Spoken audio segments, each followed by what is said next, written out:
Naalarma ang Senado sa umano'y bentahan ng Filipino citizenship sa mga foreigner.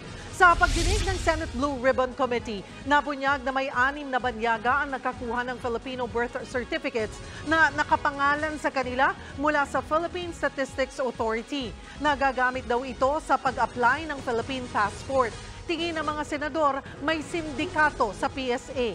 Posibleng nagagamit daw ang identity ng mga Pinoy para makakuha ang mga dayuhan ng government documents at para madaling makahanap ng trabaho dito sa Pilipinas. Iniimbestigahan daw ng PSA kung sa kanila talaga galing ang dokumento. Posible raw kasing sa local civil registry ito galing. Inaalam na rin kung konektado sa operasyon ng mga POGO ang pagkuha ng government documents. Nabebenta na ba ang Philippine citizenship? At magkano para maging Filipino citizen? It's sad that I have to ask that question, but that is the effect of what we're seeing. Nabebenta ang Philippine citizenship.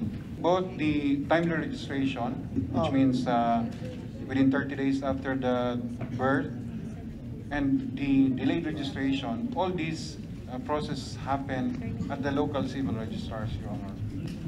Yes. Local civil register. Because they are the ones to register the event, Your Honor.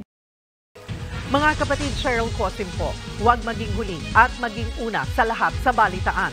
Para sa tuloy-tuloy na talakayan sa Frontline, mag-follow at mag-subscribe sa social media pages ng News 5.